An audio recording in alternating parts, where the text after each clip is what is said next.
a lot of my stuff is very odd and off the wall and has got non-representational aspects, which is why I say surreal. But when it boils right down to it, I do a lot of figurative work and work with flora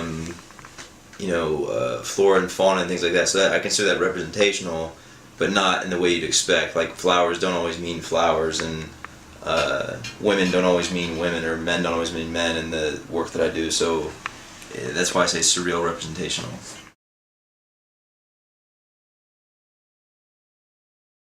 Phototropism as a metaphor, literally it means the nourishment of tissue by light. Figuratively, in my mind, it means that we not only seek the luminous or the transcendental, or what some people call enlightenment, but we actually feed off of it, and that when we feel like we've gotten a little taste of it, it spurs you on and stokes your coals even further. And so this is not unlike how plants are fed by light, or we get vitamin D from the sun. You'll see certain things where like the flowers get bigger towards a certain area of a globe or something like that, and that's supposed to reflect our not only searching for the light but being fed by the light, which again is a metaphor for the luminous or ecstatic states of mind or being. I love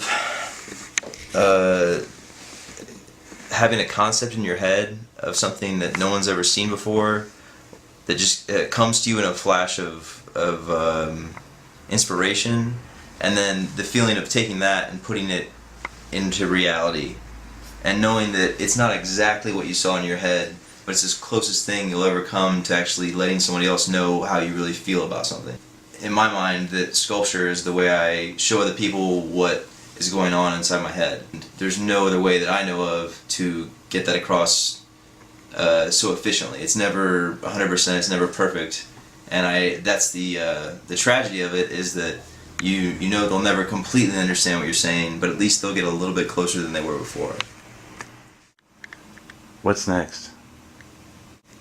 Try not to be affected by the reaction, because that's always the big problem. Is you have great ideas, but then you start having self-doubt, or else that when you do something that people do like, then you start to do that too much. So the trick is to just keep your own little mountain where you can go to, where you don't hear anybody else's thoughts, and then you get your own thoughts and bring that back down and give that to the tribes people. But that's the challenge, and I can already start to feel it kind of pushing down on me. So far, I feel like I'm staying strong.